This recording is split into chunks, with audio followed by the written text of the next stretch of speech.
Bonjour à tous et bienvenue à l'Institut des Libertés. Je suis comme à mon habitude avec Charles Gave. Bonjour Charles. Et nous avons un invité, Majid Oukacha. Bonjour Majid. Bonjour. Tu vas bien?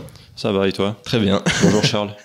Merci beaucoup de m'accueillir. Alors, nous t'accueillons pour ce bouquin. Donc, que nous avons reçu il y a peu de temps. Sans contradiction et erreurs scientifiques dans le Coran, ça vient de sortir. Tu viens de nous sortir ça. Et alors, c'est un livre qui est vraiment très intéressant. Alors, on va évidemment en parler pendant toute cette émission. Je voudrais d'abord que tu présentes un petit peu ton travail, notamment ta chaîne YouTube, parce que moi, à la base, il y a quelques années, c'est comme ça que je t'avais connu, c'était par le biais de ta chaîne YouTube. D'ailleurs, c'est un travail qui ressemble beaucoup à ce que tu as fait dans ce livre. Est-ce que tu peux nous en parler un petit peu ? Oui, écoutez, j'ai une chaîne YouTube de presque 120 000 abonnés et 20 millions de vues cumulées. Voilà, ma chaîne YouTube Majid Oukacha, et je suis un des rares ex-musulmans qui ose critiquer l'islam à visage découvert dans le monde occidental et qui ose en faire une critique, parce que le sujet de l'islam, c'est un sujet qui fait peur, que ce soit aux politiciens, que ce soit à la société civile, aux universitaires. En faire la critique publique dans le monde réel, sur les réseaux sociaux, c'est à cause des menaces ou directes physiques sur sa vie, ou à cause d'un risque d'excommunication par le camp du bien qui vous suspecterait d'un racisme indirect ou d'une xénophobie indirecte. La critique de l'islam est un sujet tabou, explosif, sans faire de mauvais jeu de mots, et très, très compliqué. Et sous cet angle-là, effectivement, je fais partie des rares ex-musulmans qui ne veulent pas que le terrain de l'agora politique et intellectuel d'Internet et du monde réel soit déserté par la critique de l'islam, une critique des textes directement, parce qu'il y a beaucoup de gens qui détestent l'islam et en ont une aversion par flair sociologique. Ils ont compris que là où il y a de l'islam, il y a des problèmes. Là où l'islam s'accroît, des problèmes s'accroissent. Et moi, je voulais donner véritablement un bagage intellectuel en faisant la critique de la violence du Coran, la critique des contradictions du Coran et la critique enfin scientifique du Coran, parce que on a cette chance entre guillemets sur le plan idéologique, sur le plan des idées. C'est que la légende veut que le Coran, de la première à la dernière phrase, ait été l'œuvre, le verbatim de Dieu lui-même pour les musulmans.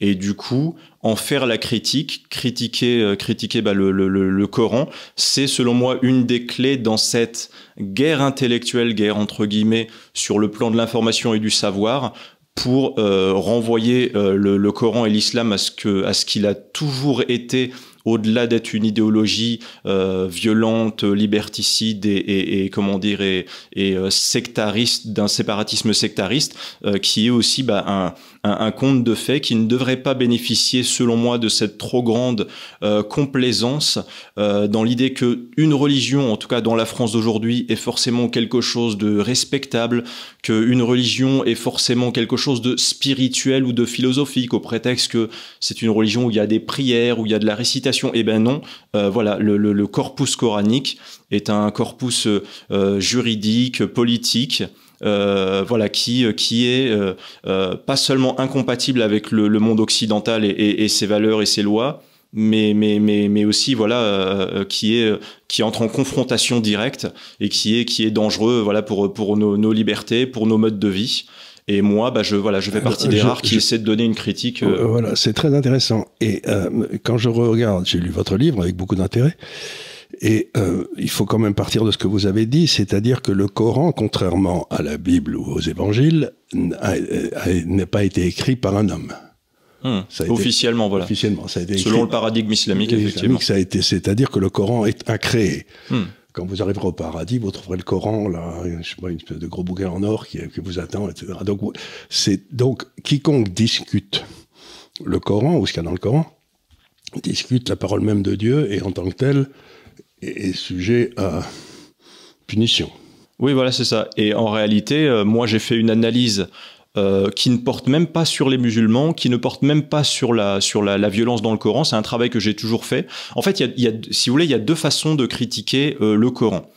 Il y a la façon la plus communément admise et connue, qui est de critiquer sa violence, qui est de critiquer son côté liberticide. Parce que la plupart des gens se rendent compte effectivement que c'est la première des nuisances de l'islam dans le monde occidental notamment qui pose problème. Le problème, ils sont pas tellement libres dans le monde non occidental, les musulmans, et en particulier les femmes. Si, ils ont besoin. Les lois occidentales protègent leur liberté, mais à côté de ça, voilà. Non, mais je veux dire, quand vous êtes dans les pays occidentaux comme le Pakistan, etc., dans les pays musulmans comme le Pakistan, on peut pas dire que la liberté règne là-bas de façon extraordinaire. Non, en effet, plus l'islam est appliqué, plus le Coran est appliqué, et moins il y a de liberté. En tout cas, cette critique purement de la violence du Coran que j'ai toujours faite jusqu'à présent, je sais qu'elle a ses limites parce qu'en fait, les adversaires intellectuels en face de ce discours, que ce soit des militants qui apprécient l'islam en étant des non-musulmans ou même des islamistes ou des intellectuels musulmans, en fait, ils ont déjà une série de slogans, de sophismes tout prêts pour arrêter et couper toute discussion contre la violence dans le Coran. Par exemple, ils vont dire la violence que tu critiques dans le Coran n'est qu'une violence réactive en réaction de légitime défense. Ou alors, les méfaits de la violence de l'islam qui peut y avoir dans le monde occidental, finalement, ne sont que le contre-coup d'abord de la violence occidentale dans le monde musulman. Et du coup, c'est vrai que c'est difficile de pouvoir faire cet angle. Par contre, moi, j'ai fait un livre qui ne parle absolument pas de la violence. 98 des 100 erreurs et 100 contradictions et erreurs scientifiques que j'ai trouvées dans le Coran sont une critique froide qui ne porte pas sur les musulmans, qui est dépassionnée. Il n'y a pas de jeu de mots. C'est une encyclopédie. Je me suis amusé à lister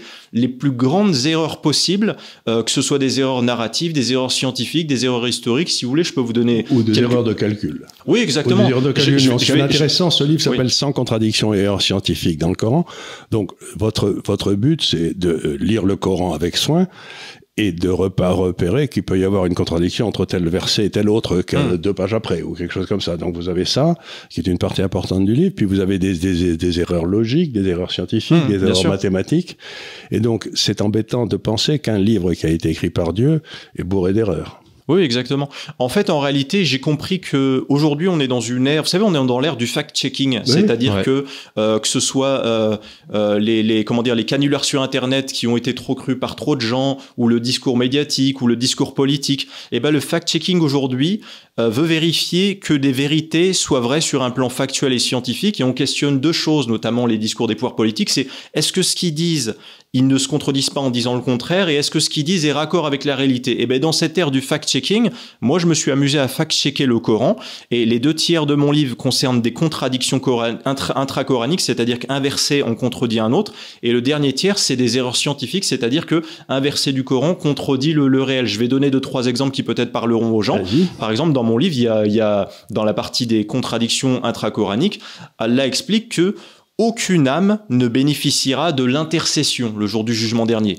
Aucune âme, ça veut dire aucun humain, c'est très précis. Or, il y a d'autres versets où Allah dit que il donnera l'intercession à certains humains. Et ben là, c'est une erreur lexicale très concrète. C'est pas possible. Aucune âme, aucun humain, c'est une condition exclusive qui n'autorise pas à côté Allah. C'est bien la preuve qu'il y a une erreur humaine. D'autres erreurs, par exemple, dans le Coran, il est dit qu'un homme et une femme ne doivent coucher ensemble que dans le cadre du mariage. Or, les hommes dans le Coran ont également le droit de coucher avec des esclaves dissociés de leurs épouses et même avec des femmes mariées à d'autres hommes, par exemple, notamment capturés au cours de guerre. Il y a également des erreurs scientifiques dont je parle, par exemple...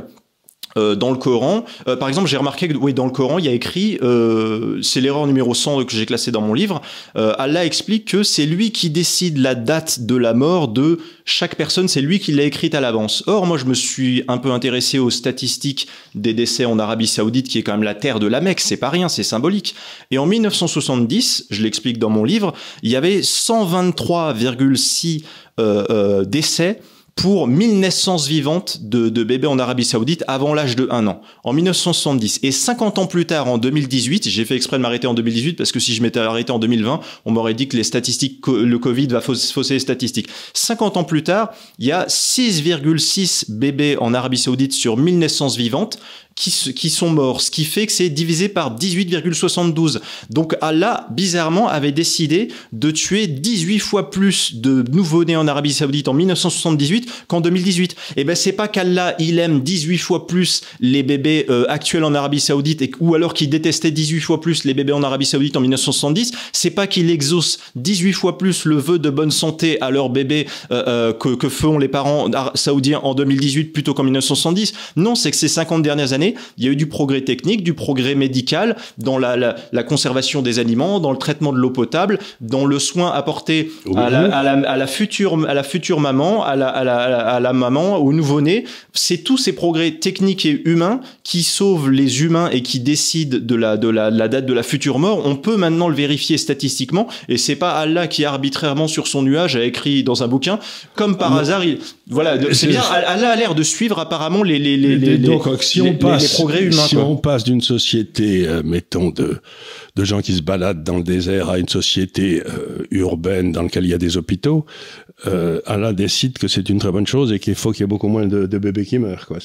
Voilà, pareil, je me suis aussi renseigné. Il n'y a aucun rapport de cause à effet. Pareil, j'ai aussi regardé un petit peu des statistiques mondiales. Le continent américain n'a pas connu de traces de musulmans qui ont commencé à tutoyer ce continent plus de 9 siècles, pratiquement 1000 ans après la mort du prophète Mohammed. C'est bizarre, apparemment. Et la première mosquée sur le continent américain, c'est pas avant le début du XXe siècle. C'est bizarre.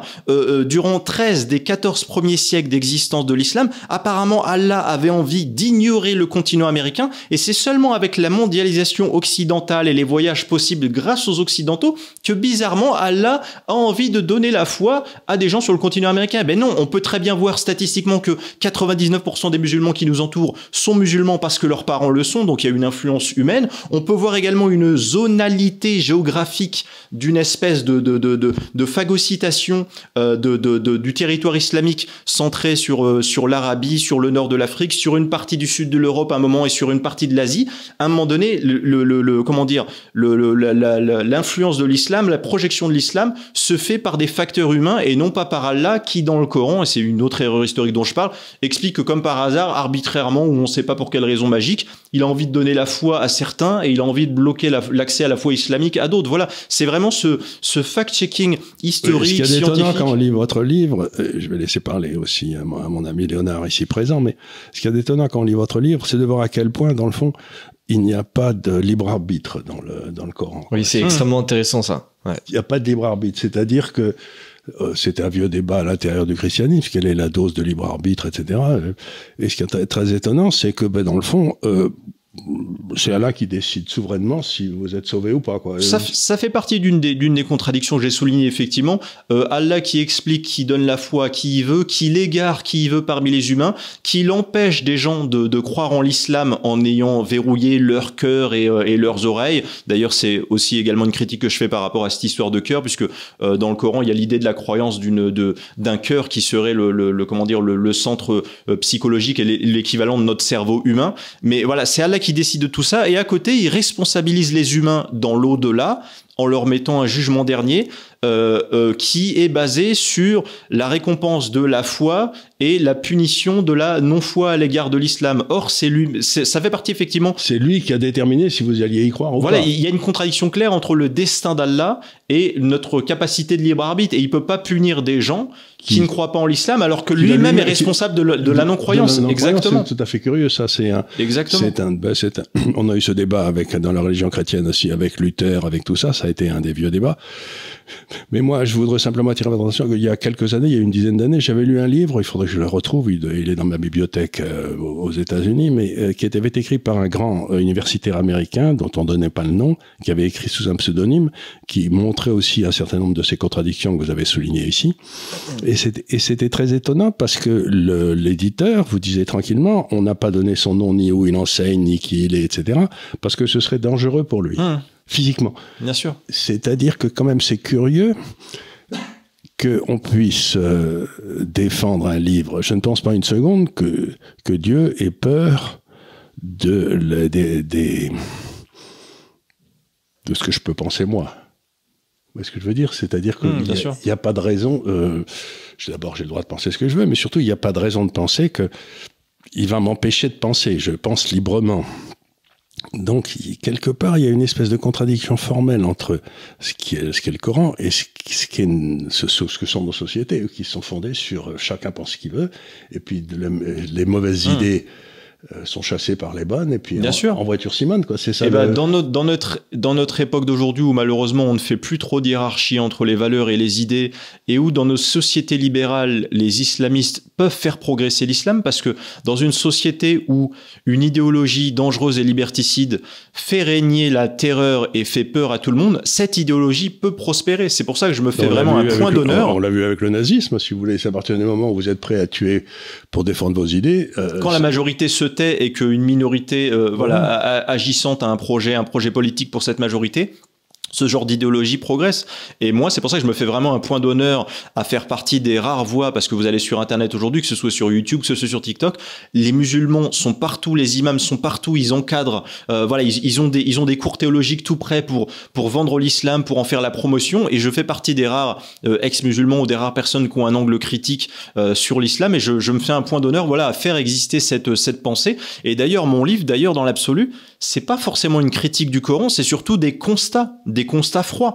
Pourquoi mes constats seraient pris pour des critiques dans l'absolu? C'est une réalité, mais parce que vous avez, je crois que votre problème, c'est que vous avez décidé de rentrer dans le Coran pour essayer de montrer que il y a des critiques qui sont pas possibles. Enfin, il y a des contradictions qui sont pas possibles. Bien sûr. Et donc, votre intention est coupable. Sans doute. Après, moi, pour un vrai musulman. Oui, bien sûr. Après, moi, ce que j'ai voulu surtout, c'est que mon travail puisse... en fait, les musulmans devraient voir en mon travail non pas une offense, mais un challenge après tout. Si vous êtes si sûr de la perfection du Coran, si vous êtes si sûr qu'il ne contient pas de contradictions ou d'erreurs scientifiques, vous devriez le lire dans une approche de curiosité critique. Je pense même que mon livre serait utile pour les jeunes générations, parce que les jeunes Français d'aujourd'hui, vous savez, on parle beaucoup de phénomènes de conversion par mode. Les jeunes Français d'aujourd'hui, entre TikTok où 90% de ce que vous allez entendre sur l'islam dans TikTok, c'est pour en dire du bien, idem sur YouTube, à l'école qui n'est pas le lieu de la critique de l'islam, de toute façon la critique de l'islam sera inexistante, et au pire les profs devront présenter ça sous un angle le plus complaisant possible pour éviter l'idée du moindre conflit ou de la moindre critique entre leurs parents à la maison qui sont pas au fait des textes islamiques. À quel moment les jeunes générations d'aujourd'hui peuvent entendre parler déjà d'un point de vue critique sur l'islam, parce que l'islam actuel bénéficie déjà de son statut de religion minoritaire dans le monde occidental, ce qui fait que les gens qui promeuvent l'islam peuvent se victimiser.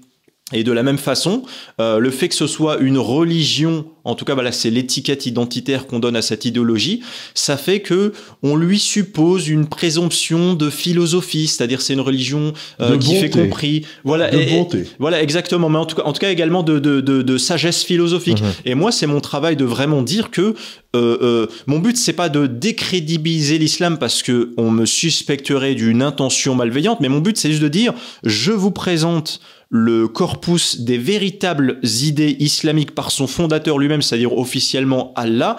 Je vous le présente sous son véritable angle, à savoir que c'est une œuvre en réalité qui contient énormément d'erreurs humaines, des erreurs de calcul mathématique. Vous l'avez dit vous-même, les erreurs de calcul mathématique, j'en ai repéré jusqu'à 6 dans le Coran, c'est très intéressant.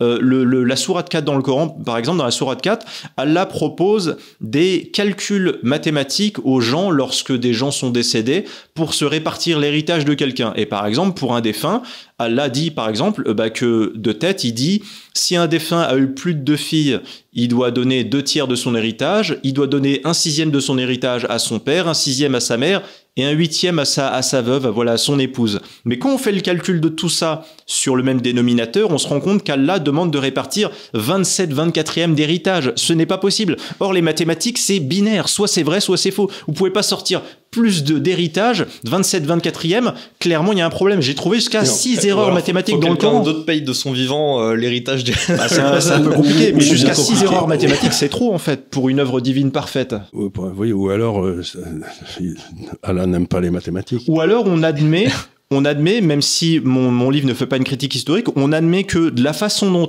a été créé le Coran, il y a pu y avoir des erreurs humaines qui s'y sont insérées. Je vous donne un petit exemple. Comment se diffuse une religion de tradition orale? C'est la base originelle de l'islam. Plus des gens vont entendre parler de l'islam, plus ils vont se diffuser ça, et par le téléphone arabe, pardon pour cette expression, des mots vont être déformés par-ci par-là avec des synonymes. Plus des gens entendent parler de l'islam, plus sur une surface géographique, cette religion, ils vont la diffuser, et plus une idéologie se déploie sur une surface géographique, plus pareil, il peut apparaître des petites modifications de ci, de là. Plus le temps, plus un message sur le sens informatique se diffuse dans le temps, plus il peut apparaître des petites différences. Et à la fin, quand le prophète Mohammed est mort et quand plus tard le calife Othman a décidé de créer un seul corpus coranique qui serait la véritable version du Coran. C'était beaucoup plus tard d'ailleurs, Oui, bien sûr, c'était de nombreuses années plus tard. Et d'ailleurs, c'est très intéressant parce que quand il a réuni tout ça, parfois des histoires, parfois un même récit historique est apparu plusieurs fois dans le Coran. Je vous donne un exemple, je le cite dans mon livre. Par exemple, le récit où Zacharie se voit annoncer la naissance de son fils Jean. C'est très intéressant parce que cette histoire, elle est 2 fois dans le Coran. Et l'auteur du Coran, Allah, mais en réalité le prophète Mohammed, a fait l'erreur dans cette anecdote historique de faire parler les individus à la première personne. Donc ce sont des verbatims. Ils disent « je », ils disent « tu ». Et à un moment donné, quand Zacharie est surpris de l'annonce de la naissance de Jean et qui dit comment c'est possible que ma femme va enfanter d'un enfant alors que je suis atteint de vieillesse et que ma femme est stérile. Et dans une autre version de l'histoire, Zacharie, qui parle en verbatim à la première personne, dit la même chose, mais il inverse ces 2 arguments. Il dit alors que ma femme est stérile et que j'ai atteint l'extrême vieillesse. C'est pas possible en fait. Soit il a parlé de sa vieillesse d'abord et de la stérilité de sa femme, soit l'inverse. Pareil, ensuite il réclame un signe à Allah, et le signe qu'il reçoit en retour en verbatim, un coup ça lui est dit que son signe c'est qu'il ne pourra pas parler pendant 3 jours, et dans cette même version de cette même histoire, dans une autre sourate du Coran, c'est il ne pourra pas parler pendant 3 nuits. Et ben là il y a une contradiction lexicale évidente, il y a une erreur humaine qui s'est glissée dans le Coran. Dans cette histoire racontée à 2 endroits différents du Coran, on aurait dû lui dire soit 2 fois 3 jours, soit 2 fois 3 nuits. Le fait de dire 3 jours d'un côté et 3 nuits de l'autre, c'est pas possible en fait, c'est un verbatim, et le fait qu'il y ait des mots différents pour raconter une même anecdote historique prouve bien que c'est pas une divinité qui parle, mais qu'il y a des erreurs humaines qui se sont littéralement glissées dans le Coran. Heureusement que Zacharie vivait pas au pôle Nord, hein, parce que ça aurait été long, le pauvre. Non, c'est très intéressant ce que vous dites.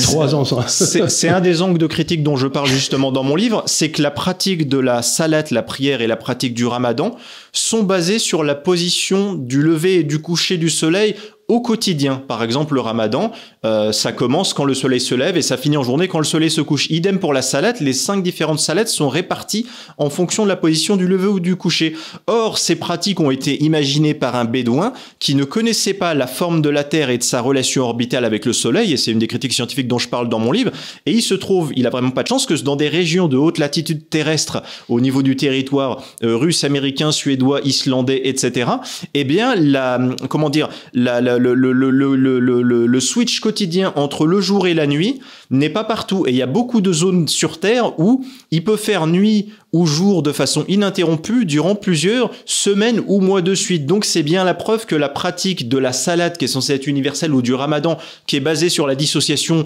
jour-nuit au quotidien, n'est pas applicable. Parce que s'il fait 1 mois de suite, jour, sur le nord du Canada où vous vous trouvez, vous allez mourir de votre ramadan. Vous allez faire un ramadan et le soleil va rester en permanence dans le ciel. C'est pas possible. Ouais. Idem, votre salade, vous pouvez pas la pratiquer si, vous voyez, s'il fait nuit en permanence pendant 1 mois dans ce genre de région. Effectivement, c'est très important parce que le Coran est donc d'inspiration divine, donc c'est censé être plus que l'inspiration. C'est vraiment la parole d'Allah, c'est le verbatim. C'est ça. Tout à fait. Donc ça veut dire que c'est censé être un texte, mais de la perfection la plus parfaite, avec absolument aucune erreur et qui doit être aussi dépourvu de contexte. Et tu viens de nous en parler. Effectivement, on voit bien qu'il y a un contexte qui est en même temps temporel, mais aussi géographique.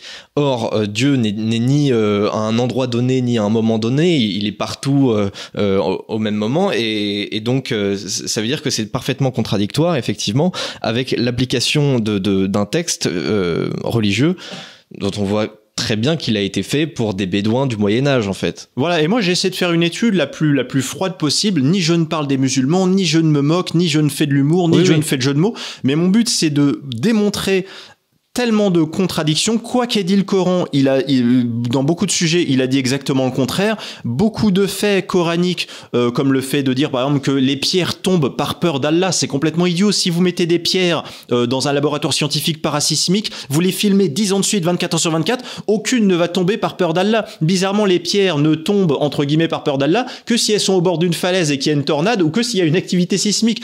À un moment donné, toutes ces erreurs scientifiques, toutes ces absurdités scientifiques, c'est l'angle que j'essaie de proposer aux gens. J'essaie de dire, jusqu'à présent, vous avez accès facilement à un angle de plébiscite de l'islam, à beaucoup de biens sur le plan théologique, sur le plan social, sur le plan politique, qui vous est vendu par des gens qui disent du bien de l'islam parce que c'est leur religion ou parce qu'ils y ont un intérêt politique. Et voilà, moi, j'essaie de proposer, parce que je n'ai jamais trouvé un livre comme le mien, j'essaie de proposer une encyclopédie qui répertorie un classement des 100 plus grandes erreurs dans le Coran. Je trouve que c'est un sujet très intéressant. Je pense qu'au-delà de la critique simplement de la violence de l'islam, qui est quelque chose d'important, en parallèle, en complément de mon premier livre, j'ai voulu apporter une critique purement factuelle et scientifique revenons un petit peu... sortons un petit peu du livre, parce que comme vous savez, je lis, je regarde, j'écoute.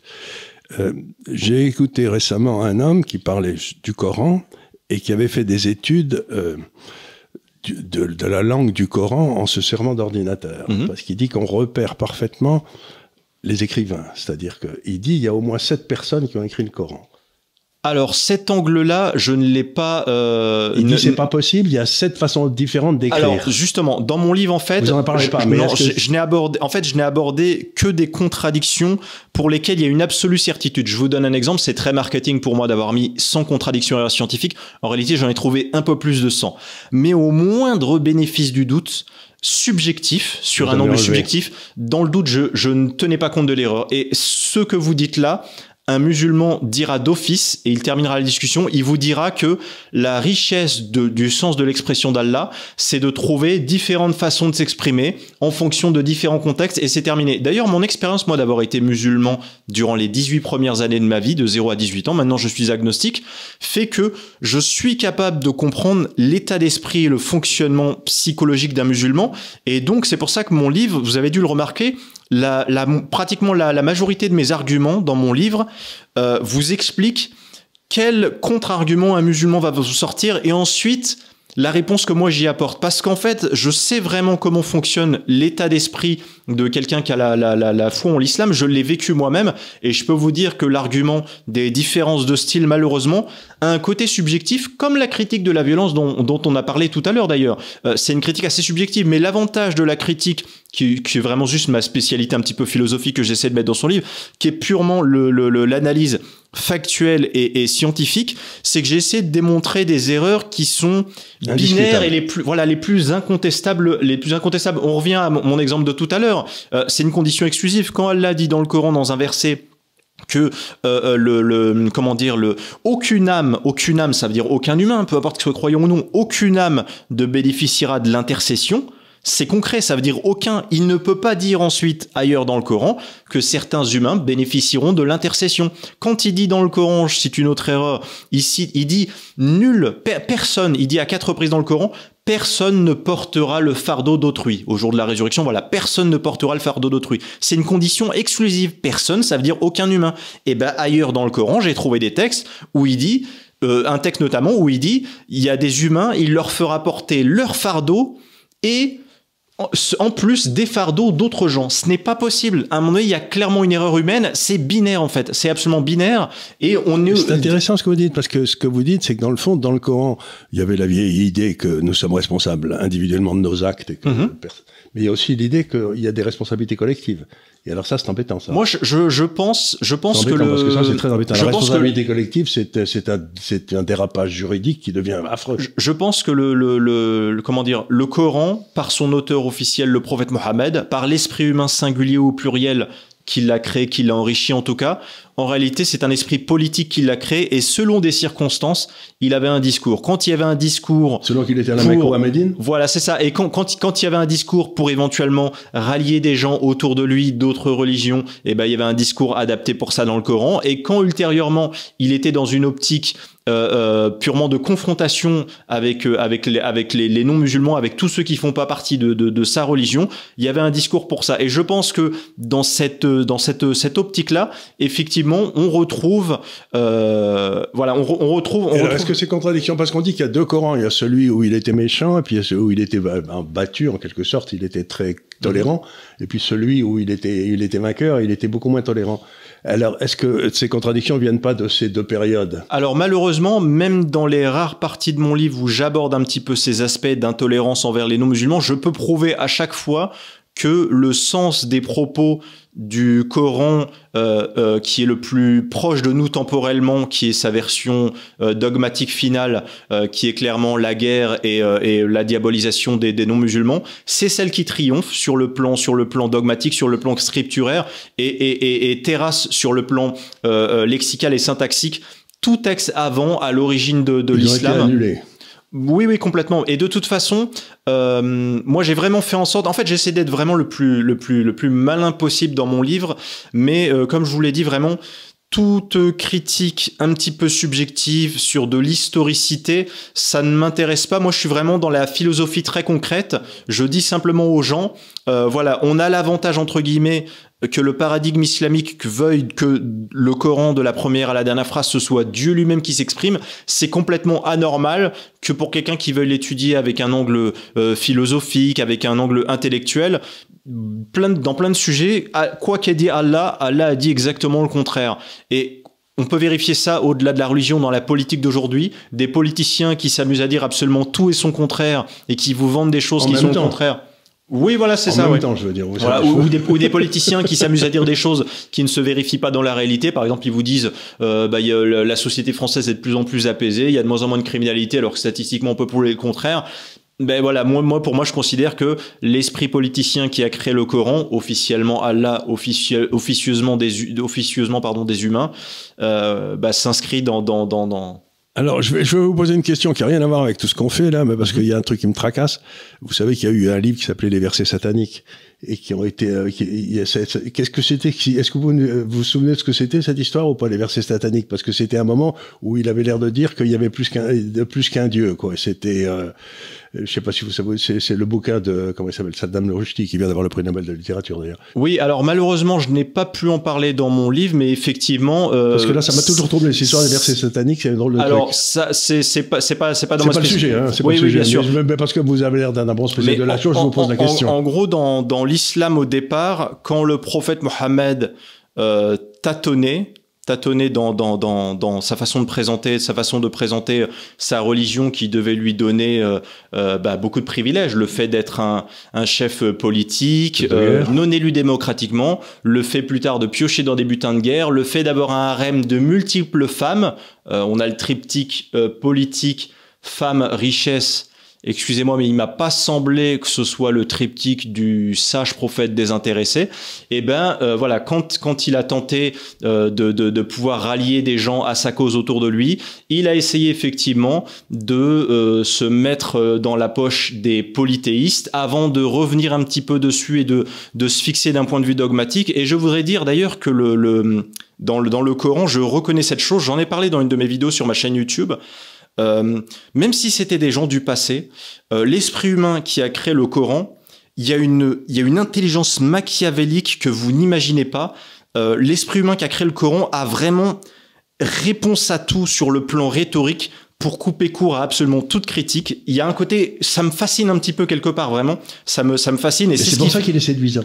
Non, ce que je veux dire en tout cas, c'est que c'est pour ça que c'est une idéologie aujourd'hui qui est très dure à combattre parce que machiavéliquement, elle est capable de retenir ses membres en ayant vraiment réponse à tout. Ça n'a l'air de rien, mais par exemple, si vous êtes un salarié dans une entreprise et que vous travaillez vous signez votre contrat de travail, votre patron vous dit, je te verse un salaire à la fin du mois, et à la fin du mois, vous allez pouvoir vérifier si le salaire vous a été versé ou non.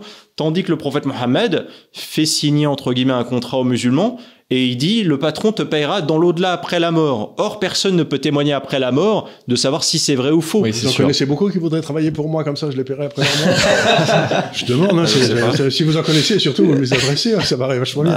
Je sais pas. Léonard. Moi, le truc, c'est que j'ai besoin d'argent avant, quoi. Vous dites ça, mais finalement... Comme il est intéressé, ce garçon. Finalement, on peut aussi travailler pour... Vous savez, moi, ce que je fais dans mon travail actuel... on peut travailler, on a besoin de vivre, on a besoin de gagner sa vie, mais à côté de ça, voilà, ce que je fais aussi ça pour essayer de défendre la France. Je trouve ça anormal que l'islam prenne de plus en plus de place dans la société française. Dans l'actualité, vous, quand vous étiez plus jeune, pardon de vous renvoyer à une génération d'avant, mais l'islam, c'était un sujet ethnologique. Aujourd'hui, l'islam, c'est l'islam à la plage avec le burkini, l'islam à l'école, l'islam dans le sport, l'islam dans les rues, l'islam dans la politique, l'islam dans les publicités, l'islam dans l'actualité tragique. Je suis né en Syrie, alors je connais. Hein.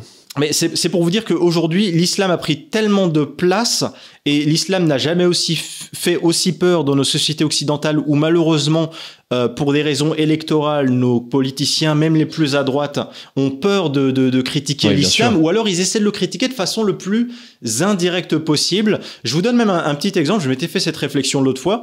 Vous savez, la plupart des politiciens de gauche, par exemple, pour éviter, pas tous, mais beaucoup d'extrême gauche, de gauche radicale, pour éviter de critiquer les racailles, par exemple, ils vont dire les jeunes, dans l'idée de sous-entendre que les jeunes sont un ensemble, au lieu du sous-ensemble racaille très précis, en fait, les jeunes sont un ensemble, et parmi cet ensemble de jeunes, il y a quelques jeunes qui dérapent, et ils sont minoritaires. Et donc, jeunes est leur mot codé à eux, pour avoir à éviter de critiquer les racailles et pour sous-entendre que une racaille, c'est quelqu'un qui fait des bêtises ou des crimes parce qu'il est jeune.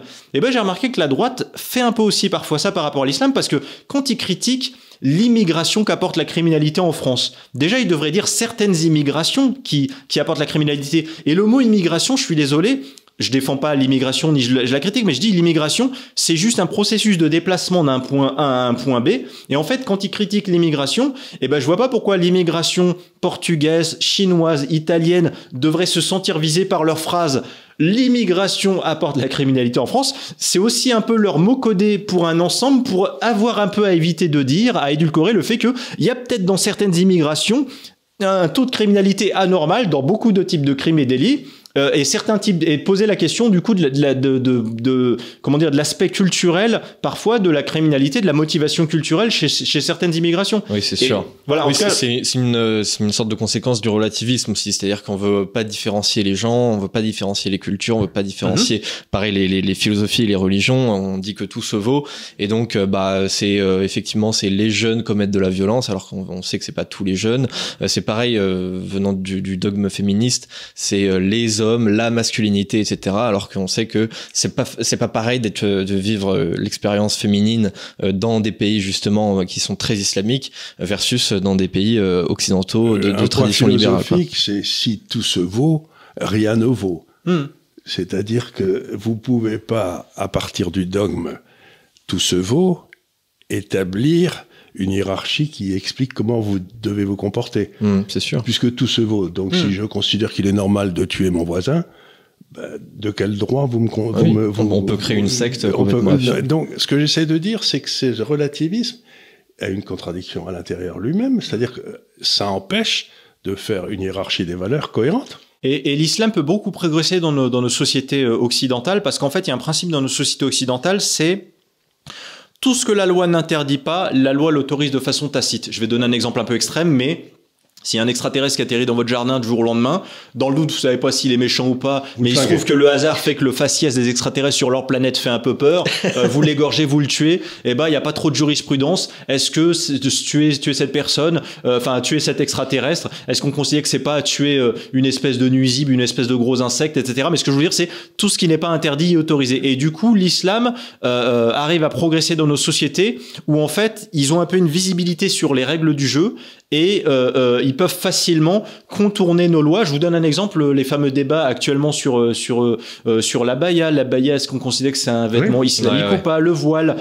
Moi, j'aime pas trop l'idée de police du vêtement et en même temps, je me dis, les islamistes, en fait, peuvent vachement profiter de nos lois parce qu'ils peuvent très bien dire... Je me demande, en fait, si on doit attaquer la visibilité islamique par rapport au voile, tant sur l'angle de la laïcité que clairement sur l'angle de la culture, vraiment. De demander à la société française par référendum, est-ce que clairement vous voulez du voile ou non? Ce serait moins hypocrite, ce serait plus clair, parce que là on déplace en tant que Français, je ferais cette réponse, je dirais les femmes peuvent se foutre n'importe quoi sur leur tête. D'ailleurs, souvent elles le font. Vous avez qu'à aller dans des mariages et vous verrez des trucs curieux.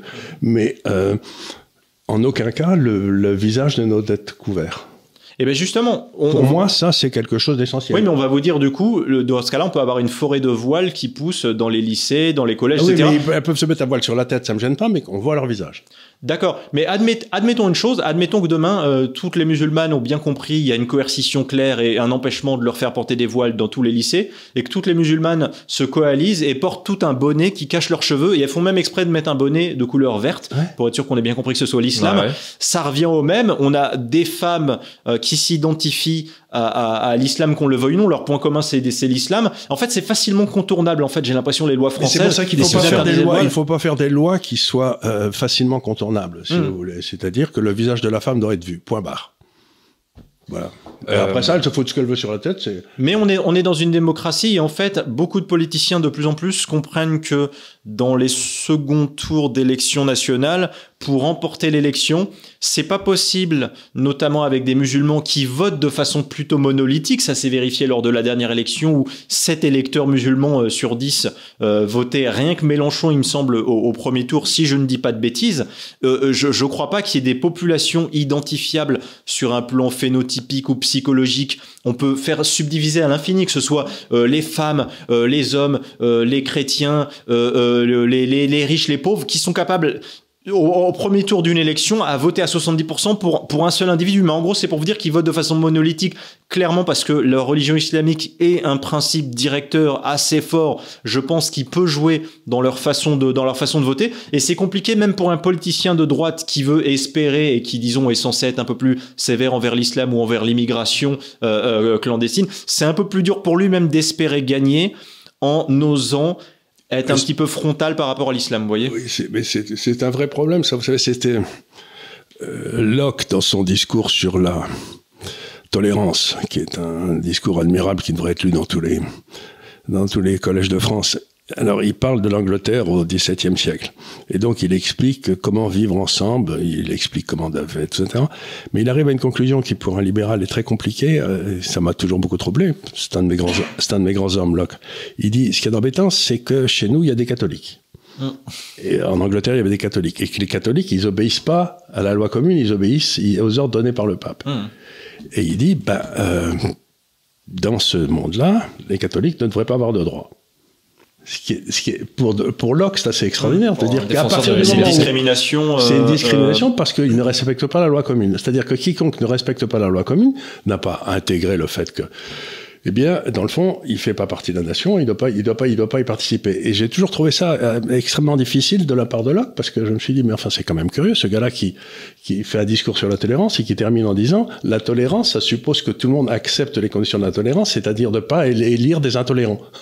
Et d'ailleurs, c'est un vrai problème. Je sais pas comment on va le résoudre. Ce que vous dites me rappelle quelque chose, c'est qu'aujourd'hui, les débats, par exemple, sur la difficulté de l'intégration de l'islam en France ou dans le monde occidental de manière générale, et même d'ailleurs, on peut le vérifier dans les études, par exemple, même la majorité maintenant des partisans de la plupart des partis de gauche, près de la moitié de leurs partisans estiment que l'islam est une menace ou tout du moins est incompatible avec les valeurs occidentales.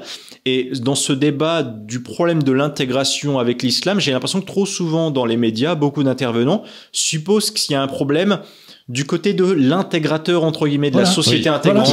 Et pourquoi on ne questionne pas Locke dit exactement le dogme d'en face, par exemple, dans l'islam. Je vais vous donner un exemple.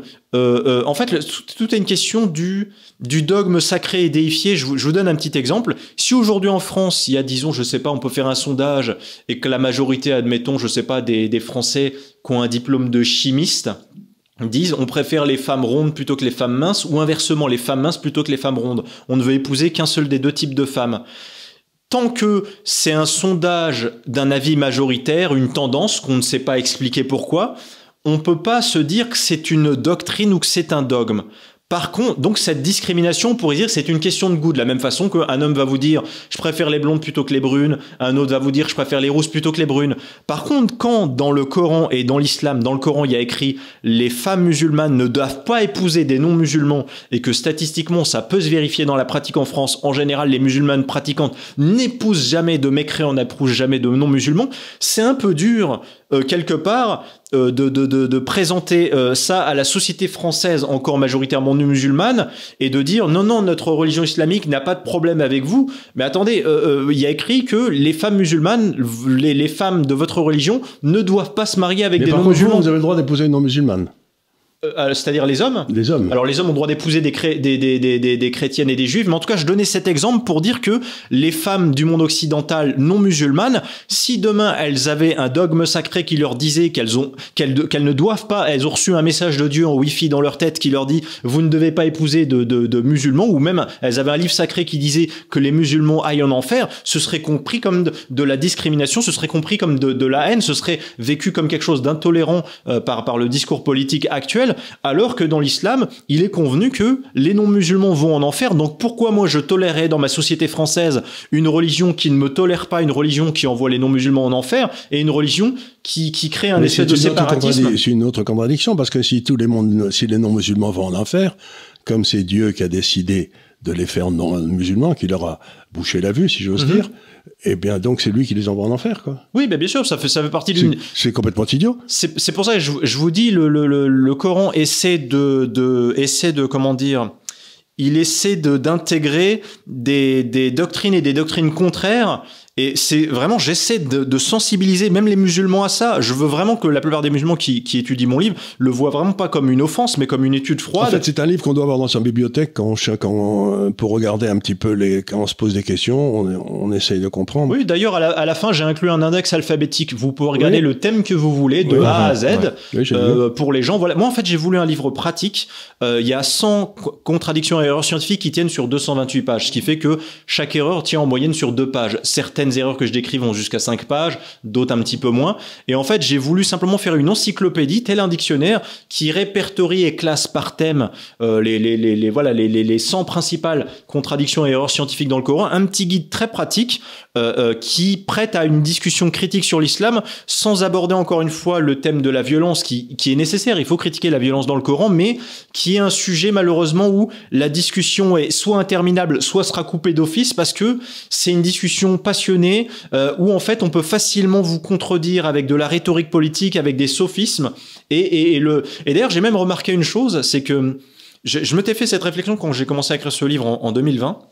La plupart des musulmans à qui j'explique par exemple ou à qui le discours critique essaie d'expliquer que le Coran est dangereux et que le Coran diabolise les non-musulmans et envoie les non-musulmans en enfer, je comprends pourquoi ça ne les sensibilise pas forcément, même si ce sont des musulmans pacifiques, en majorité, parce qu'en fait, beaucoup d'eux se disent « Mais il est bizarre, ce gars-là, il est en train de me dire que je devrais me détourner de l'islam ou avoir un regard critique sur l'islam parce qu'Allah, dans le Coran, dit qu'il faut faire la guerre aux non-musulmans et qu'il envoie les non-musulmans en enfer pour l'éternité dans l'au-delà. » Et je pense que la plupart des musulmans, dans leur inconscient, doivent se dire, quand on leur présente ça, raison de plus pour rester dans l'islam. Je préfère être du côté du conquérant que d'être du côté de la victime. Je préfère être du côté du manche que du côté de la lame. Je préfère être du côté de l'offenseur dans la guerre qui ose attaquer le non-musulman plutôt que d'être du côté des non-musulmans. Et idem, ils vont également se dire, pourquoi Magid me présente dans le dogme islamique le fait que les non-musulmans vont en enfer, puisqu'en réalité, ça ne peut, en tout cas dans leur inconscient, je le pense pour la plupart, ça ne peut que me conforter dans l'idée de rester dans l'islam, puisqu'Allah me menace avec un chantage d'enfer. C'est pour ça que je vous dis, j'ai l'impression que la critique de la violence dans le Coran a certaines limites que la critique purement factuelle et scientifique qui peut même déstabiliser la foi d'islamistes, parce que je pense qu'un islamiste qui approuve la plupart des horreurs de violence dans le Coran ou qui adhère à la plupart des horreurs politiques et juridiques du Coran. Par contre, si vous lui présentez des contradictions sur un plan factuel et scientifique, c'est un peu plus binaire, c'est un peu plus concret. Voilà, j'ai voulu une philosophie. Vous pouvez le prouver. Ouais, c'est ça. C'est pour ça du subjectif, c'est de l'objectif. C'est ça. C'est pour ça que j'aime bien ta méthode, parce que en fait, effectivement, on retrouve beaucoup sur nos plateaux télé. On l'a eu notamment pas mal dans les années 2015, etc. avec les attentats. On avait des personnes comme Zineb El Razaoui qui venaient sur les plateaux télé nous expliquer que voilà, l'islamisme c'était terrible parce que c'est parfaitement contradictoire avec les valeurs de la République, avec la démocratie, avec les droits de l'homme, etc. Et c'est très bien de dénoncer ça. Et non, mais c'est très bien, sauf que je pense effectivement que ça a une efficacité très limitée sur ceux qui sont vraiment croyants, parce que en fait, ce qu'ils vont se dire, c'est pas que du coup l'islam a tort, que Dieu a tort, parce que la démocratie les valeurs de la République c'est encore supérieur. C'est que justement la République a tort, puisque justement si le Coran est contradictoire avec tout ce que veut nous inculquer la République, le Coran étant le produit directement de la parole divine et étant du coup la vérité révélée absolue, c'est la République qui est en tort et non pas l'inverse. Ouais, donc effectivement, avoir cette espèce d'objectivité, surtout dans un contexte où en fait on en a parlé, on est dans un relativisme absolu, effectivement ça mène au fait de dire bah regardez, je ne mets pas le Coran au-dessus ou en dessous de telle ou telle valeur, de tel ou tel dogme, etc. Je mets juste en fait à côté plusieurs passages du Coran qui sont parfaitement contradictoires entre eux ou avec la science.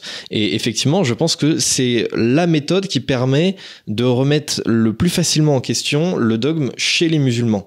Effectivement, la question des valeurs de la République, de la laïcité, etc. Il y a un caractère subjectif à un débat là-dessus. Tout à fait. De la même manière que la violence, beaucoup pourraient vous dire, mais faire la guerre, c'est quelque chose d'universel. Oui, les Occidentaux ont fait la guerre ces dernières années dans beaucoup de continents. Voilà, il y a un caractère subjectif à ce genre de débat, tandis que un débat dépassionné purement sur le caractère factuel, sur le caractère scientifique du Coran, je pense que c'est un angle qui peut permettre de je vais pas dire influencer, même si effectivement mon travail peut aider à influencer, mais en tout cas, je veux proposer au grand public un angle qui n'est pas si courant en littérature. Je l'ai pas vu tant que ça dans la littérature critique contre l'islam. La plupart du temps, on a beaucoup de livres.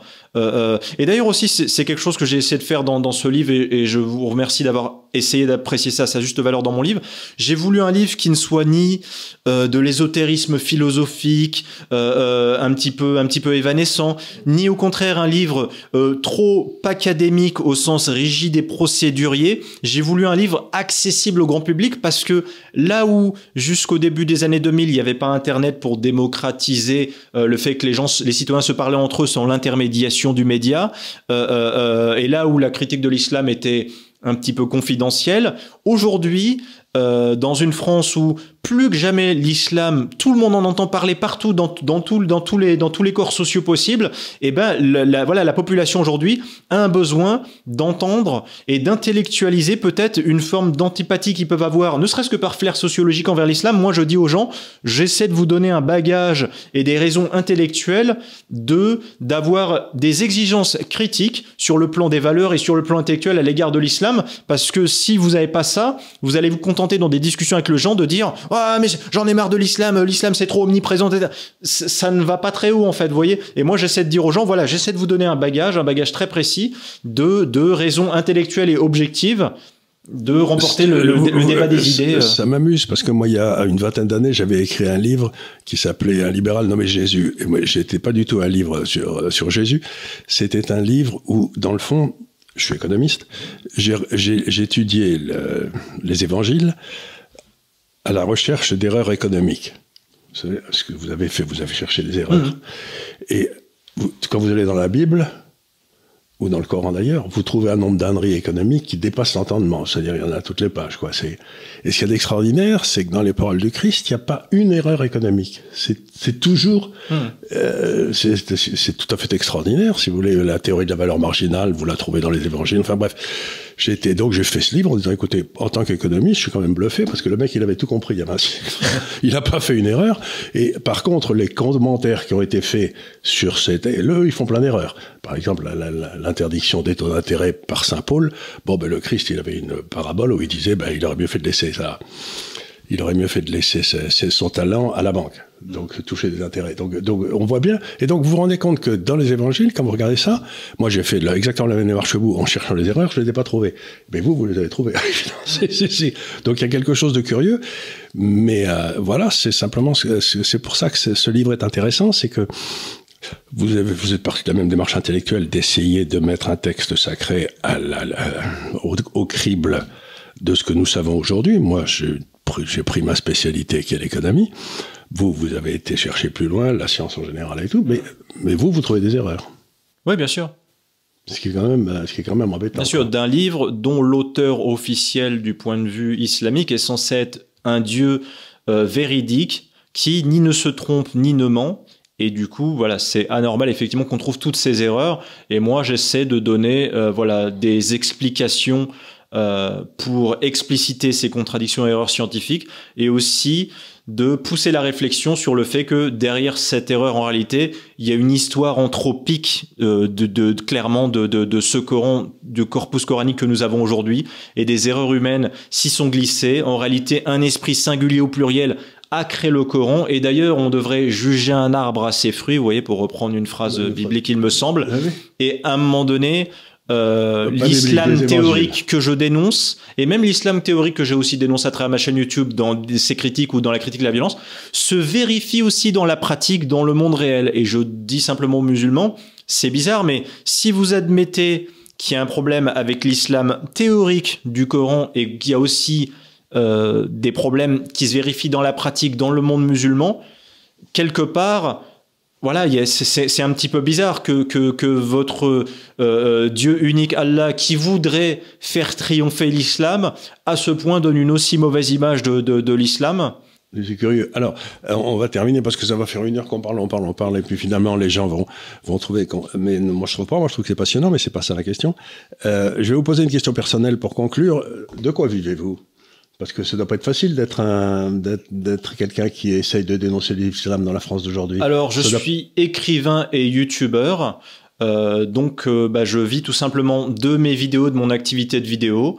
Et j'ai d'ailleurs une page Tipeee où des gens peuvent faire des dons de 1 euro par-ci par-là. Voilà, vous savez, c'est le modèle économique d'Internet, c'est-à-dire que nous, on n'a pas de subvention de l'État, on n'a pas de redevance. Vous enseignez pas à l'université, j'imagine, parce que... Non, évidemment que par rapport à mon travail qui est risqué, je me contente de faire soit je vends mes livres, voilà, ce livre-là, et d'autres livres que je vends avant. Si vous voulez aider quelqu'un, donc... Et ma chaîne YouTube également. Et voilà. Et je vous remercie encore une fois pour votre invitation. Je suis également beaucoup vos vidéos dès que j'en ai l'occasion. Et je vous remercie d'avoir prêté attention à mon travail. C'est essentiel parce que, si vous voulez, le but de l'Institut des libertés, c'est de favoriser le débat. Bien sûr. Notre idée, c'est que les gens puissent se parler. C'est ce que disait, je crois, Montaigne. Il faut que les esprits se frottent les uns aux autres. Ça me paraît une excellente idée. Et la pluralité des points de vue, c'est aussi un moyen de trouver la vérité. On n'arrivera jamais à la vérité, mais on peut se rapprocher en discutant entre gens de bonne compagnie et de bonne foi. Bien sûr. Et donc, ce que vous faites, c'est que vous essayez de vous rapprocher de la vérité, ce qui est le but de tout être humain, finalement. Donc, je suis vraiment content de vous avoir reçu. Merci beaucoup. D'ailleurs, je rappelle, j'apprends aux auditeurs que le nom de notre émission du jeudi, le délit d'opinion, en fait, c'est Majid qui l'a trouvé. Voilà. J'ai travaillé dans le marketing quelques années et j'adore les jeux de mots. J'en place tout le temps dans beaucoup de mes travaux. Pas du tout dans ce livre-là, mais voilà. Un jour, j'ai vu que par hasard sur Twitter, vous cherchiez des noms et je vous ai trouvé. Il est très bien. Il est très bien. Oui, tout à fait. Il est vraiment bien. Il va très bien. Donc, je renvoie... Le daily d'opinion, prononcez-le bien pour que les gens qui ne connaissent pas l'émission comprennent. Oui, voilà. Donc, je renvoie évidemment tous nos auditeurs vers ton bouquin. Je dois dire que... Je vous passerai le lien Amazon que vous pourrez retrouver sur la vidéo. YouTube aussi. Je dois dire que... Alors, il est vraiment facile à lire.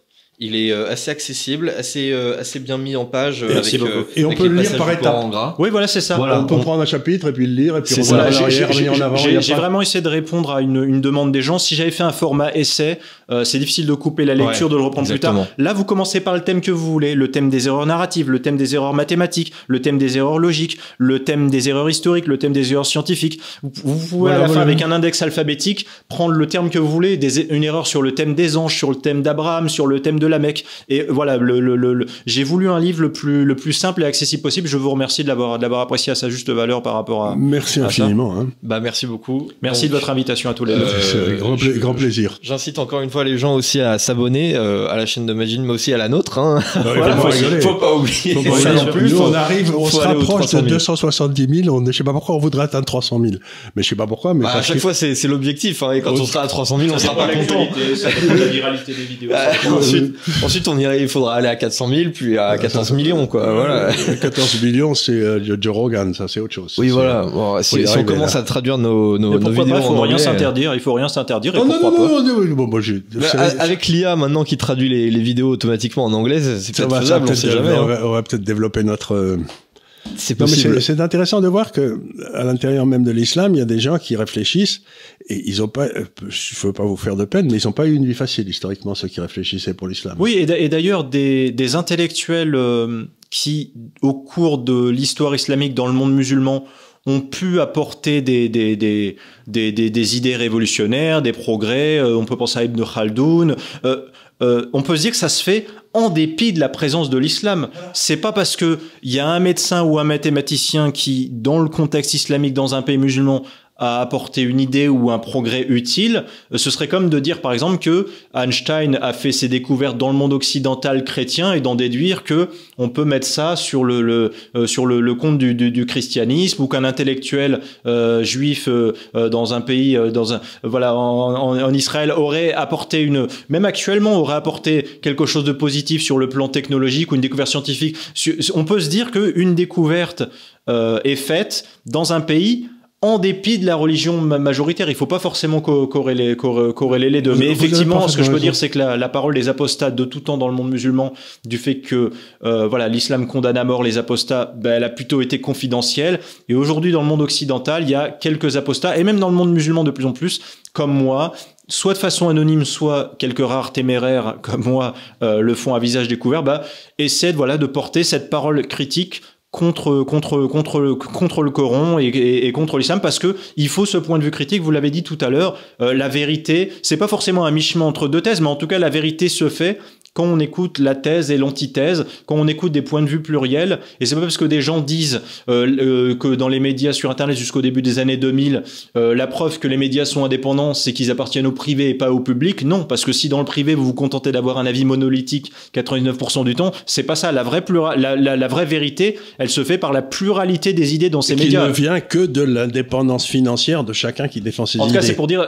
il faut pas dire que des médias qui appartiennent au secteur privé sont plus libres et diffusent un petit peu plus de vérité qu'une parole d'État. C'est pas ça la question. La question, c'est est-ce que dans un média, on a une pluralité d'opinions sur des sujets, ou est-ce que c'est monolithique autour de la table, quoi. Alors vous le distribuez comment? Vous le distribuez par la... Il est vendu sur Amazon ou sur mon site internet. Mais sur Amazon, je vais vous donner le lien Amazon, bien comme sûr, ça vous pourrez le partager. On le mettra dans la description. C'est un livre qu'il faut avoir dans sa bibliothèque. On a des discussions, ce qu'on a souvent maintenant de nos jours, sur la religion musulmane, parce que ça permet d'aller vers des trucs totalement objectifs. Ouais, je pense que c'est un angle complémentaire à la critique de la violence dans le Coran. Je pense que c'est un angle complémentaire que j'essaie moi d'apporter. Merci infiniment. Merci beaucoup à tous ceux qui nous ont écoutés. Je rappelle encore une fois que ces émissions, elles sont disponibles aussi en format podcast sur Deezer et sur Spotify. Je vous remercie encore pour votre attention. Je vous dis à très bientôt pour une autre émission sur l'Institut des libertés. Merci beaucoup.